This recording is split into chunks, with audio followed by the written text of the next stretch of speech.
Sa loob ng 4 na sulok ng silid lang, umikot ang buhay ng isang binata sa loob ng 5 taon dahil sa kanyang kondisyon. May pag-asa kaya siyang makalaya sa kinakaharap niyang sakit? Sa bungad pa lang ng kwartong ito, mapapansin na ang mahigpit na pagkakatali sa pintuan na tila ba may itinatago. Pero sabi ng may-ari ng bahay, wala raw silang itinatago, bagkus may iniingatan sila. Sa kwartong ito kasi nakakulong ang 29 na taong gulang na ikukubli natin sa pangalang June.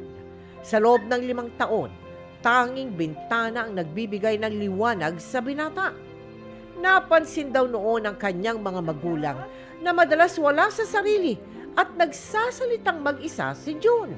Kaya taong 2014, ipinasuri siya at na-diagnose na mayroon siyang paranoid schizophrenia.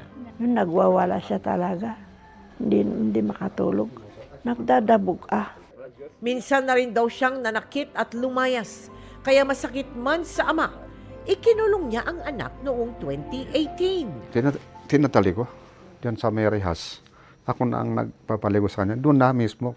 May nagmagandang loob na inilapit ang kondisyon ni June sa GMA Kapuso Foundation. At agad natin siyang pinasuri sa isang psychiatrist sa Baguio General Hospital and Medical Center. Yung sakit sa pag-iisip na yung may sakit nito, hindi nila nasasabi kung ano ang realidad. Unang-una, namamanayan. Second, meron tayong sinasabi na imbalance sa mga chemical natin sa utak na tumataas siya. Kaya nagkakaroon yung mga hallucinations. And then huli, mga life experiences na hindi na-overcome. Hindi rin daw nakakatulong ang pagkulong sa pasyenteng may ganitong kondisyon.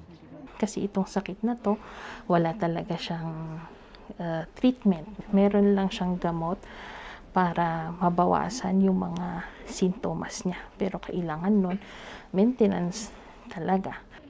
Naka-admit na sa isang ospital si June para ma-monitor ang kanyang kalagayan at mabigyan ng tamang gamutan. Paalala rin ni Doc, kung nakitaan ng isang kamag-anak na may ganitong sintomas, agad dadalhin sa espesyalista para maagapan at hindi na lumala.